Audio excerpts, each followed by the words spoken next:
Jersey's own Zach Gelb. Or maybe it's Pennsylvania. Anyhow, it's one of the two, I'm pretty sure. The Zach Gelb Show continues On Fox Sports 920, The Jersey. All right, welcome back in, everybody. Zach Gelb Show, Fox Sports 920, The Jersey, here until 6 p.m. this evening. You smell that? I smell blood a little bit, and it's going to be coming into MetLife Stadium this weekend. The 0-2 Washington Redskins against the 2-0 New York Football Giants. And at about 4 o'clock on Sunday, I have a feeling that the Giants will be 3-0. Now joining us on the hotline does a tremendous job for 106.7 The Fan. Dominates the DC airwaves, and that's my good friend Chad Dukes. Chad, what's happening, my man? Zach, good to talk to you again, buddy. Congratulations. By the way, I haven't think I've been on the new show. Congratulations. Well, thank you so much, and I do appreciate that. And let's get into this game coming up on Sunday, and a lot is being made out of the whole Josh Norman and Odell Beckham Jr. battle, and things are getting a little bit more better right now as a report is out there, and that could change from Sunday, and maybe it could be a false report, but Josh Norman will go anywhere Odell Beckham goes besides the slot. How about that? I love it. Yeah, it's been a subject of much consternation down here in Washington, D.C. since Antonio Brown played the Congo drums on Bashawn Breeland's head, and people were questioning, look, why isn't Josh Norman following this guy around the field? And Joe Barry, the defensive coordinator down here, said, look, this is not the way that it goes. That would be too complicated, which is interesting because you do see corners do that, even corners that work in a zone system. Look, it'll be entertaining. It's as close as we get to pro wrestling and professional football between these two. I think they're both showmen. They like getting their names out there. I think it'll be fun. I also think, honestly, I think these guys are smart enough to realize that this is what's best for business. I think Richard Sherman has probably spearheaded this whole thing about building your own brand. I mean, these guys aren't coming at you in tank tops and shorts, Zach. I mean, they don't get that personal promotion the same way that baseball players would or basketball players would. And I think they get when things like this happen, it raises the tide of all the ships and more endorsements, more exposure, more front page of ESPN, the magazine, and that's good for everybody. It wouldn't shock me after watching basically Norman and Des Bryant play grab ass and in an affectionate way the entire Sunday afternoon this past week, that they all are aware that this is just good publicity for everybody, so why not get out there and mix it up? No question. And with Josh Norman, he's very loquacious. He's going to try to get in the head of Odell Beckham Jr. again. I just have a feeling Odell Beckham is more mature than last year, and he knows that he got killed nationally last year for the way that he conducted himself. Yeah. And you're going to see Odell tone it down this week and just focus on playing football. That was somebody out of control, and that was somebody getting inside of somebody's head. I don't know what this is. I feel like this is different. I feel like Norman is taking the Richard Sherman playbook and just installing it, blow by blow. The problem is that Richard Sherman was smart enough to stay with the Super Bowl caliber defense where Josh Norman, and look, credit to him. He's gotten a lot of criticism here in D.C. and nationally for the interview he did with ESPN, the magazine, basically calling out the entire NFL and the commissioner, saying he's the best corner in the league. He's playing his best football right now. If you go to Pro Football Focus, he is statistically having his best season. So he is living up to all of the hype. But I think that what you're seeing is a guy that watched what Sherman did, watched how that guy was not a household name and then became a household name overnight. I just think that the variables are different because you didn't stay with Carolina. You didn't stay with one of the best teams in the NFC. You're with a team that's still in the middle of a rebuild, whether Redskins fans like it or not, and it's going to be very difficult to gain the wins and gain the kind of insulation against criticism, if this team continues to struggle. I just can't wait for Sunday at 1 o'clock to see these two guys go up against one another. And if I'm Ben McAdoo, and Ben McAdoo is someone, although he's in his first year as the head coach of the Giants, he was here last year as the offensive coordinator of that team, I would take a deep shot early, get Odell's confidence up early, and maybe you could burn Norman right out of the gate. Well, it's easier said than done. He hasn't given up anything. If I were him, I would move maybe Shepard, maybe Victor Cruz, whoever. Bashawn Breeland, I was told yesterday on my show by Andy Benoit, who breaks down film for a living, that he doesn't question Bashawn Breeland's confidence, that we should have no concerns about him. But there were some plays last week where Des Bryant was eating his lunch, and you're looking at this guy saying maybe he's just shell-shocked. Maybe his psyche isn't where it should be right now after that beating he took at the hands of Antonio Brown. I don't know. I'm not Dr. Fraser Crane, but it would seem to me that, that would be the sexier of the matchups, but I would try the other side just because you have so much talent, so many weapons, and the Giants are they running 3 trips? Are they running trips wide the entire game? Let's say they have 3 wide receivers on the field. at all times, and that's something that the Redskins just have not proved to be able to handle 2 games into the season. It's also unbelievable the role Victor Cruz has played for this team, because I thought Victor Cruz was done and he wasn't going to be much this year. And in game 1, he had the game-winning touchdown, and last week he set up the game-winning field goal. So Cruz has been a fun story, and also Shepard. You're dead right. Shepard has been such a nice addition for this team. There's a lot of options, and everyone focuses on Odell and Norman. Cruz and Shepard, the Redskins have to find a way to stop those two, because they've been getting the big yards for this Giants team. What's crazy is I think the Redskins are third in the NFL at getting to the red zone. I mean, they get into scoring position, they move the ball up and down the field regularly, but they can't score. They can't punch it in, and Kirk Cousins already has 2 interceptions inside of the red zone in 2 weeks. So if it does turn into a shootout, I like the Redskins' opportunities to move up and down the field and put themselves in a position to score, but the Giants are way better suited to capitalize off of those situations. So I don't think a shootout is what the Redskins want. Chad Dukes joins us right now from 106.7 The Fan. Redskins and Giants, 1 o'clock, MetLife Stadium on Sunday. How is the rift in the locker room? Is that something that is legit, or was that just a crazy story? Look, I don't know. I mean, guys are pissed. Pierre Garçon, if you go back and watch the video, he was visibly distraught with the interception Kirk Cousins threw in the end zone into triple coverage. There was a mechanics foul up there. I think guys get pissed off. I think guys are upset whenever a quarterback goes out there and leaves points on the field. And, yeah, there's 52 guys that have the ability, and plus the practice squad. Somebody could have said something. I highly doubt there is a rift in the locker room of the reigning NFC champions 2 weeks in. Frustration, yeah, I bet there is. But I can't imagine it being that bad. And anyone that's calling for something like a Colt McCoy sighting or some change at the helm, that's just radio hot takery, which, by the way, I dip my toe in from time to time. I'm not trying to be a hypocrite. But I can't imagine, Zach, it's anything that would actually affect the guys inside the locker room. I will say this. Little put off with the fact that Sua Cravens, the rookie, and Ricky Jean-Francois, who's been in this league to know better, on Twitter this past week, took umbrage with the media and with the support of the fan base. If I was 0-2, losing both of my games at home to start the season, the fans and the media, that should be the farthest thing from my mind. So a lot of talk, a lot of negativity right now with the Redskins, and that what happens when you start the year out 0-2. What do you expect from them, especially that offense, out of the gate? Because you should have a team that's motivated and is playing pissed off, and maybe that reflects a change in the score early in the Redskins' favor.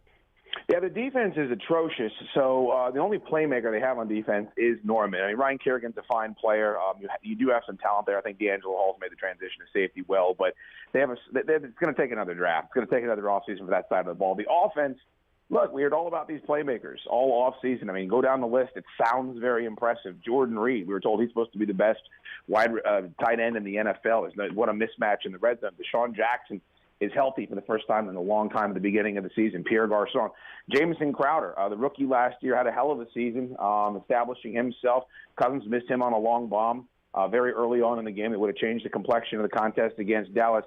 They have to eliminate the turnovers, and they have to be better in the red zone. And if they're not, we don't need to worry about this. They don't run the football at all, Zach. They're averaging over 70% pass plays, dropbacks for passes.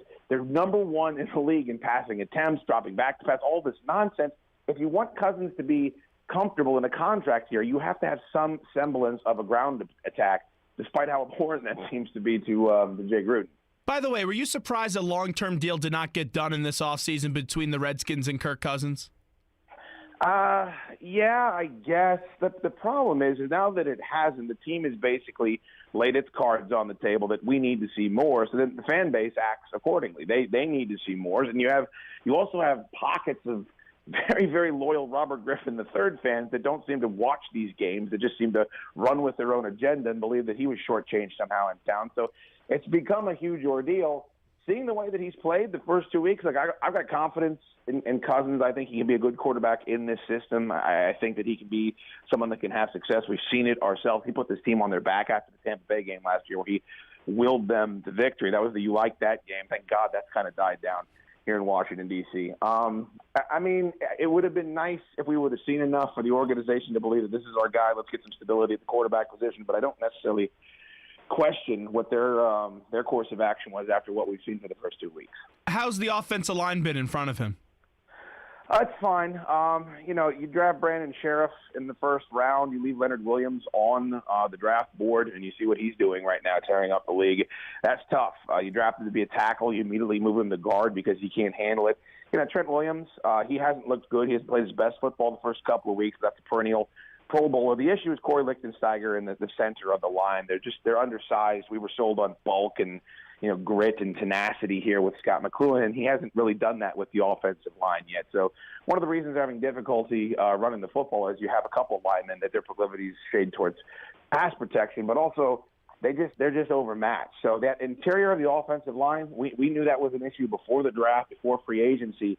I think what they must have done, Zach, is look at it and say, there's no way we can't fill this shopping cart in one draft. So we're going to draft Josh Doctson. We're going to draft Sua Cravens. We're going to draft these guys based on potential and talent, even if they're not the ones that could impact this team most immediately, which would have been, of course, investing in the offensive and defensive lines. I love this Giants defensive line, and they invested a whole lot of money in this entire defense in the offseason, and they knew they had to because they were the 32nd ranked defense in all of football last year with a pretty darn good offense. What stands out to you about this Giants defensive line? To me, it's the health of JPP. Last year with the whole fireworks situation, he wasn't healthy. Now he doesn't have that club anymore, and it's making a big difference.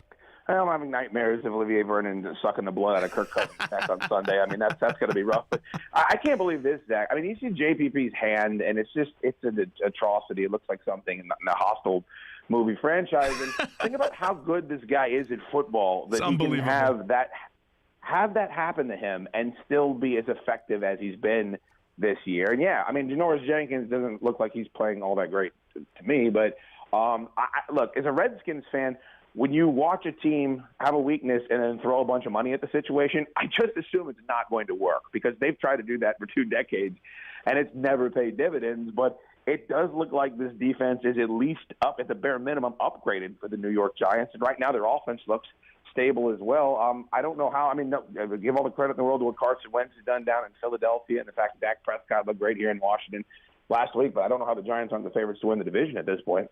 I had him winning the division earlier in the year, and I'll tell you about Janoris Jenkins. I disagree with you on this one. He's been so impressive to me. Played very well against the Cowboys in Week 1, holding Des Bryant to only 1 reception for 8 yards. And last week he was all over the field and also took a field goal back that was blocked for a touchdown. So I actually like what I'm seeing out of Janoris Jenkins, but at first when they brought him in, I was skeptical at that price tag. But I like what I'm seeing out of him right now, Chad. You're in the eye of the hurricane. I don't have that. I don't pay that close of attention. I just know that after he came out and him and Victor Cruz were actually talking smack about Josh Norman, that there was a cacophony of people down here saying, well, that guy's getting paid way more money than he deserves, so maybe he should zip it. But I thought that was interesting too, Zach. Those guys were kind of like jumping on that grenade a week before they had to play the Washington Redskins, which makes what's going to happen this weekend even that much more dramatic up in the Meadowlands. I believe they're just trying to deflect the attention off Odell and put some of the accountability on them. That's what I read out of that. Yeah, that makes perfect sense. Yeah, absolutely. Are you more surprised the Redskins are 0-2 or the Giants are 2-0? Not surprised the Giants are 2-0. The Redskins, at the beginning of the season, we said, look, they have this stretch here where it's not a bunch of gimmies, but you had, Le'Veon Bell, you had a bunch of injuries for the Pittsburgh Steelers. They were coming here on the road. You didn't know what to expect out of the Cowboys, especially after, they have all those suspensions on the defensive side of the ball, and Tony Romo goes down. You look at the Cleveland Browns, you got to go 3-1. Like, you have to go 3-1 because the Redskins down the stretch have a brutal schedule. They have to play Arizona, they have to play Cincinnati and London. They just have all of these horrible games. It's like, if you want to have a chance to win this division, even at 9-7, 10-6, you got to go 3-1 out of the first quarter. There's no chance that happens. And here's what we're talking about. You go down 0-3, 500 football isn't in the cards for you.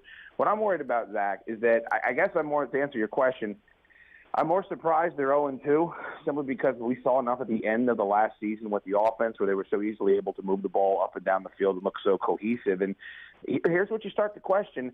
Jay Gruden didn't play any of his starters in Week 2.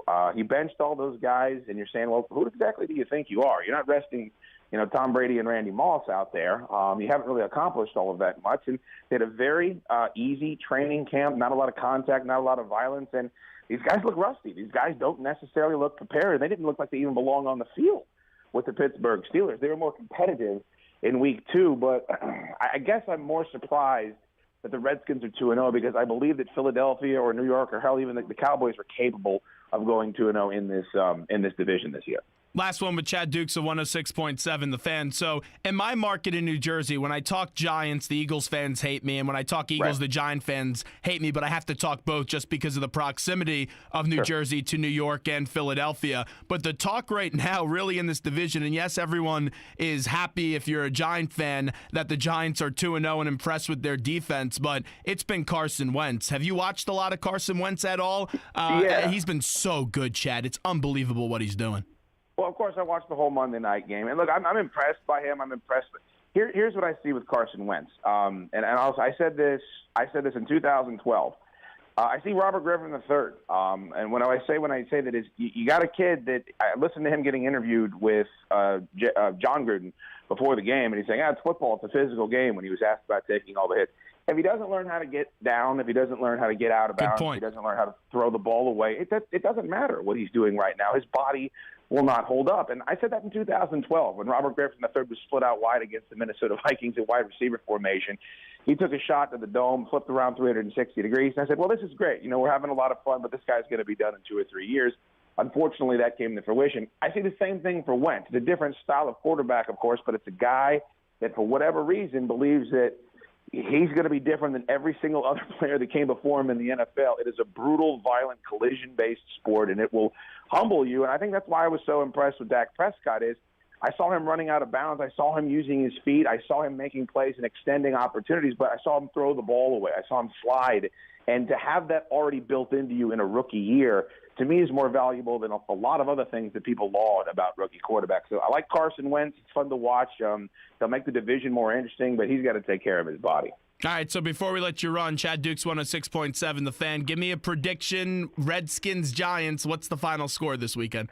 Well, the Giants have been whooping the Redskins' ass in the Meadowlands for 25 years. I mean, Joe Gibbs, God bless him, who won 3 championships with us, would talk about the horrors of playing up in New Jersey with the swirling winds. I got no reason to pick the Redskins in this game. I'm not going to do it. I'll give them 16 points, but probably 8 trips to the red zone, resulting in 16 points. I would not be surprised if it was a 31-16 type of environment, and then I have to take the worst phone calls known to man for the week after. I hope it's more competitive. I hope the Redskins can get a win inside the victory to have it. Here's the problem, Zach. You go 0-3, and if you do it in an embarrassing fashion, well, it's not just that you're done. I don't want to have to talk about firing the coach. I don't want to have to talk about benching Kirk Cousins for Colt McCoy. That doesn't do anyone any good. If you're competitive, and God forbid you can steal a victory, that puts off that conversation. Seems like you'll need a lot of bourbon this weekend, Chad. That's every weekend, Zach. It's not just football season. You know me. The way we do things down here. Chad Dukes, all the best. Thanks so much, my friend. No problem, brother. Talk to you soon. There he is, the great Chad Dukes, 106.7 The Fan. Always love talking to Chad. I used to interview Chad at Radio Row when I was in 10th grade. I believe the first time I interviewed him was at the Dallas Super Bowl location, which was a mess because it snowed in Dallas, and snow in Dallas doesn't usually mix well. And they had one crane on the highway trying to plow off the snow. Yes, a crane. How you would pick up sand in a park with a crane. That's what they were using. So I talked to Chad because when I was in high school, I always loved watching his epic rant after the Redskins got smacked by Mike Vick and the Philadelphia Eagles. So I figured we'd bring him on this week with the Redskins playing the New York Football Giants Sunday, 1 o'clock at MetLife Stadium. I believe the Giants will win that game, like I said.